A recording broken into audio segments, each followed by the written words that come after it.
I took the job because I had no other choice. No passion, no big plan, just rent was due. It was one of those jobs people don't even look at twice. You scroll past it like, yeah, nope.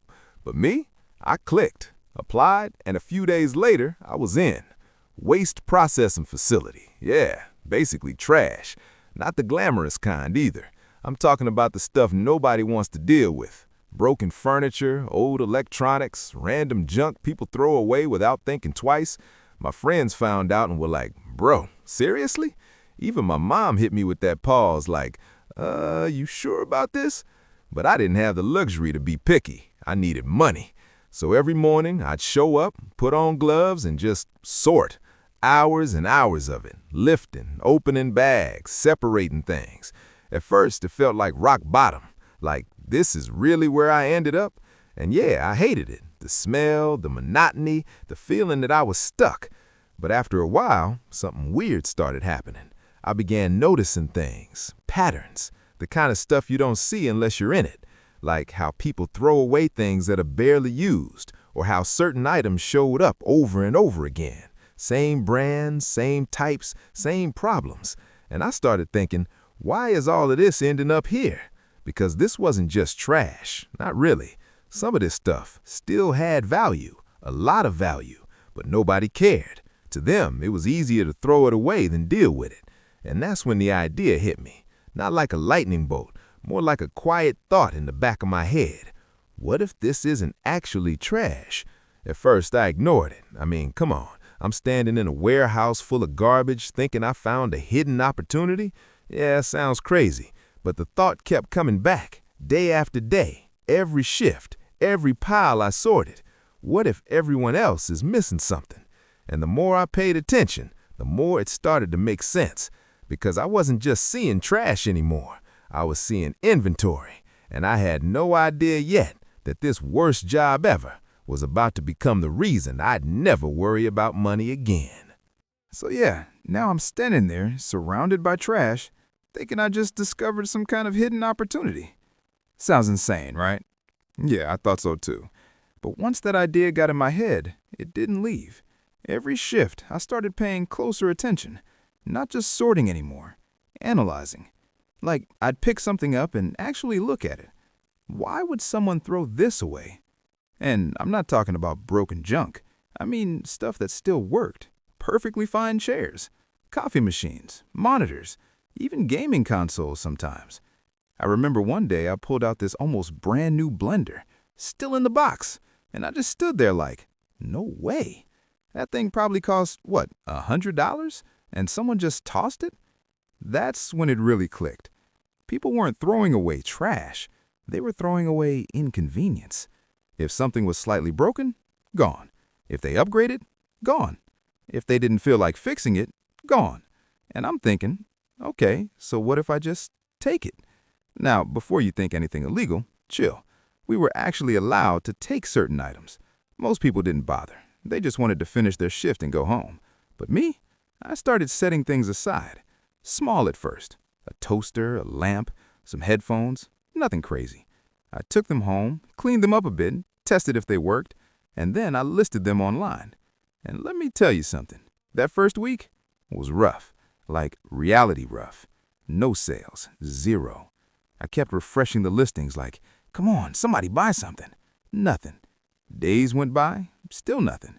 And I started feeling stupid again. Like, of course this won't work. Why would it? I mean, think about it. Who's gonna buy random used stuff from some guy with no reviews? Exactly. Then, finally, I got my first message. I swear I read it like 5 times. Is this still available? Bro, I almost replied in 0.2 seconds. I'm like, yes it is. When do you want it? It was for that blender, the one I found in the box. We agreed on like $30. Not a lot, but hey, it was something. When the guy showed up and handed me the cash, man, that felt different. Because that wasn't a paycheck.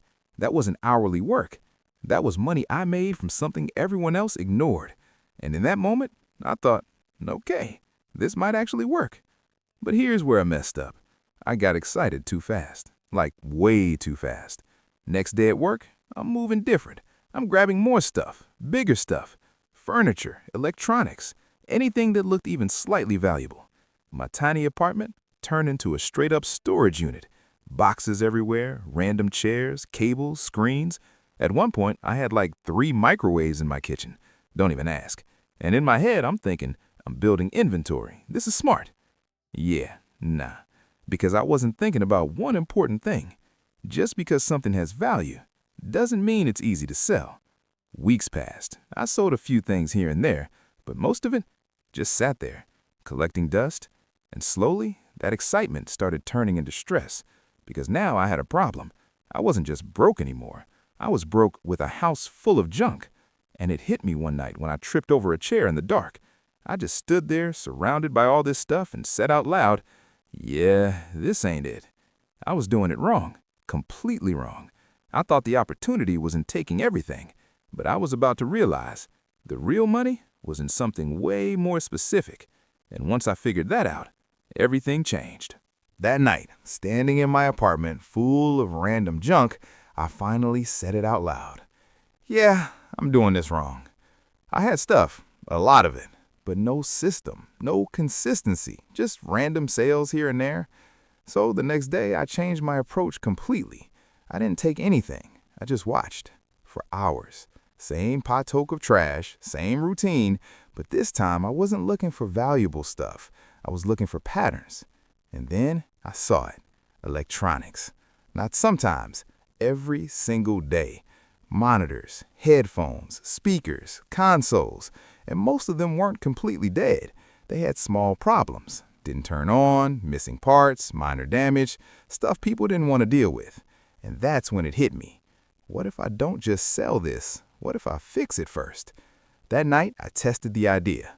Pulled out some old electronics I had ignored before. Started Googling, watching videos, trying things.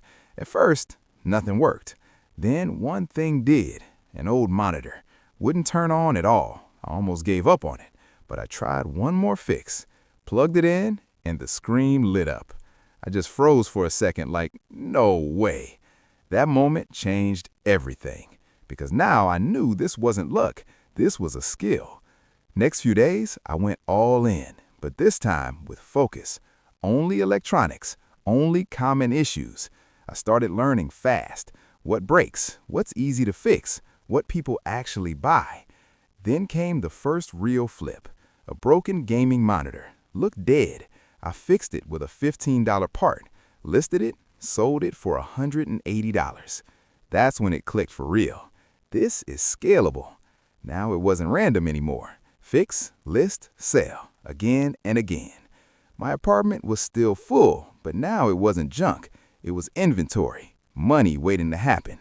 And the craziest part? Nobody at work noticed anything. They were standing in the same place as me, looking at the same piles, and still seeing trash. But I wasn't anymore. I was starting to see a system, and I was getting better at it every single day.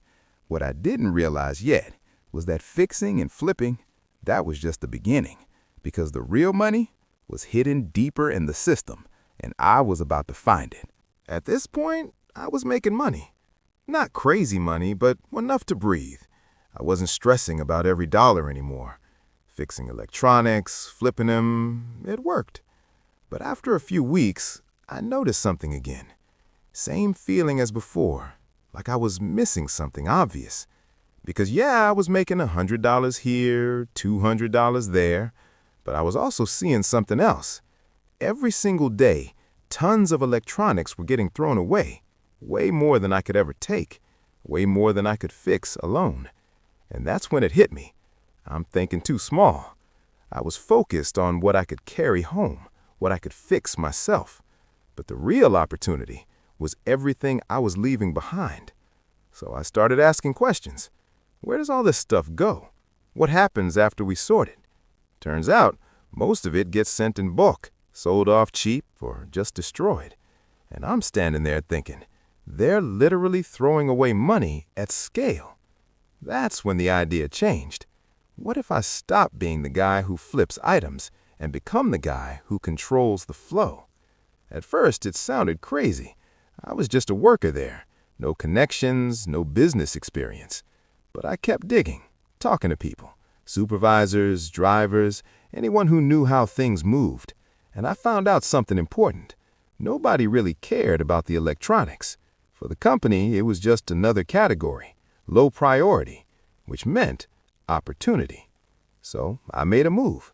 I went to my supervisor and said, "Hey, what happens to the electronics after sorting?" He shrugs. "Usually booked out. Why?" And I just went for it. "What if I take 'em?" He looks at me like, "Take 'em?" I explained it. Not everything, just the electronics. I'd handle them myself. Less work for them, no extra cost. At first, he wasn't convinced, but I kept it simple. I'll clear it out. You don't have to deal with it. That's what got him. A few days later, he gave me a shot. Not official, nothing fancy, just to try it and see. And just like that, everything changed. Because now I wasn't picking items anymore. I had access to all of it. Boxes, pallets, stacks of electronics. Not one monitor, 20. Not one console, dozens. And I remember standing there the first day looking at it all thinking, yeah, this is different. This wasn't a side hustle anymore. This was supply, real supply, more than I could handle alone. And that's when it hit me again. If I do this right, this could get big, really big. But there was one problem. Actually, a big one. I couldn't keep up, not even close. And that's when things started getting serious. At first, I thought I hit the jackpot. Unlimited supply, boxes of electronics every day, more inventory than I ever had before. But reality hit fast. I couldn't keep up, not even close. I was working my regular shifts, then going home and fixing stuff until like 2 or 3 a.m. every day, no breaks. My apartment? Completely packed. Not just messy, unlivable.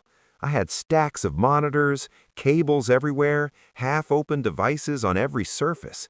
At one point, I was eating dinner next to a pile of broken laptops. And even then, I was falling behind. More stuff kept coming in than I could process, which meant one thing. I was losing money, real money, because every item I didn't fix was something I couldn't sell.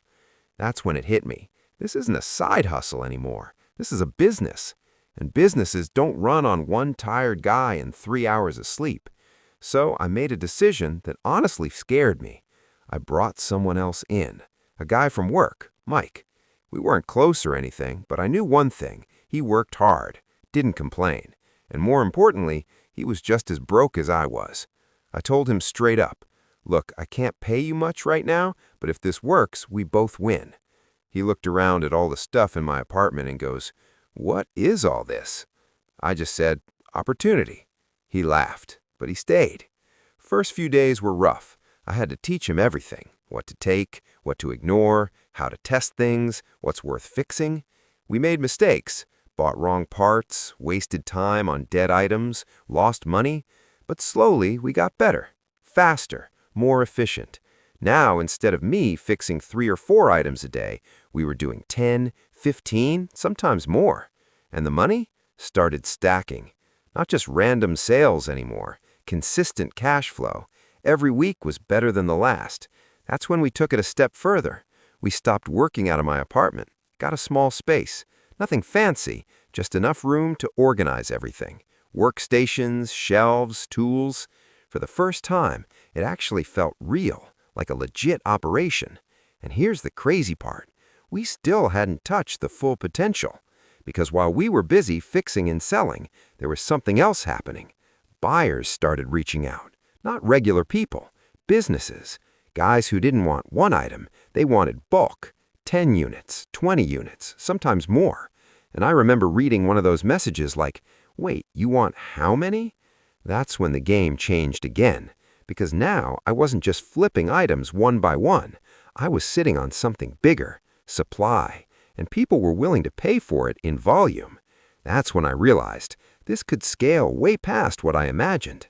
But scaling comes with pressure. More money, more risk, more things that can go wrong. And I was about to find that out the hard way. Because just when things started going up, something happened that almost shut everything down. Everything was moving fast now. Inventory, sales, clients, we were finally hitting a rhythm. But the higher you climb, the harder you fall. And fall we almost did. It started small. A batch of monitors we bought for repair didn't work. Not at all. Completely dead. $1,200 down the drain. No big deal, I thought. Mistakes happen. Then came the next day. Another shipment, bigger this time. And half of it, junk. Worthless. I started feeling the pressure. Mike noticed too. He said, "Dude, we can't keep doing this alone. You're burning out." But I didn't listen. I thought I could fix it. I always do. Then came the first real warning. A bulk buyer, one of our biggest yet, called me out of the blue. Said, "Some of these units don't work. I want a refund or I'm walking." My heart sank. We were talking hundreds of dollars, not just cash, but credibility. If I lost this buyer, word would spread. Other bulk clients would back out. And Mike looked at me with that expression, the one that says, "You've got to get it together now." I stayed up all night, testing everything, fixing what I could, throwing out what was truly gone. And even then I knew it wasn't enough. I realized I had been moving too fast, chasing volume, trying to take every opportunity, instead of focusing on quality. That's when I understood something crucial. This business isn't about how much stuff you can move. It's about trust, reputation. One bad shipment, and it all comes crashing down. I made a decision. I called the buyer the next morning, told him exactly what happened. Honest, straight, no excuses. I messed up. Some units are defective. Here's what we'll do to fix it, and I'll cover the cost. To my surprise, he agreed. We worked together for the next few days, replaced everything he needed, tested every single unit before shipment. And he came back, bought more, because I earned his trust. That lesson changed everything. From that point on, we weren't just flipping electronics. We were building a business, process, system, standards. And once that was in place, we finally started scaling without fear. But scaling brings its own headaches. More employees, more inventory, more mistakes if you're not careful. And I was learning, the higher you go, the bigger the stakes. Because one slip, one bad decision could erase all the progress you've made. And I knew the real test was coming. After that crisis, everything clicked. I stopped trying to do it all myself. Mike and I built a real team, people we could trust, people who cared. We organized the warehouse properly, workstations, shelves, tools, a system for everything. I even started tracking inventory and repairs like a real business. And suddenly, sales weren't just random, they were predictable. We knew what would sell, when, and for how much. Bulk buyers kept coming, not just individuals, but stores, small businesses, even online sellers. Orders kept stacking up. I remember the first month we cleared $10,000. I almost laughed. A year ago, I was eating ramen and wondering how to pay rent. By month 6, we were moving pallets of electronics, employees, schedules, processes. It wasn't chaos anymore. It was a business. And then it happened. A client offered to buy our entire weekly inventory in advance. A contract, guaranteed money. It felt unreal. I sat back in my chair and just stared. All those nights fixing monitors in my apartment, all the mistakes, the burnout, the fear of failure, it led here, from trash to millions. Not overnight, not without struggle, but with patience, observation, and trust in the process. I realized something important. Wealth doesn't come from luck. It comes from seeing value where others see nothing, from taking risks when no one else does, from persistence. Now, every time I step into that warehouse, I don't just see electronics. I see opportunity. I see a system. I see what others will miss. And that's the real lesson. Because you don't need a fancy degree or a perfect plan. You just need to notice what everyone else overlooks and have the guts to act. from trash to millions. And honestly, it feels even better than I imagined. Before you go, hit that like button and subscribe for more unbelievable stories just like this one. See you in the next story.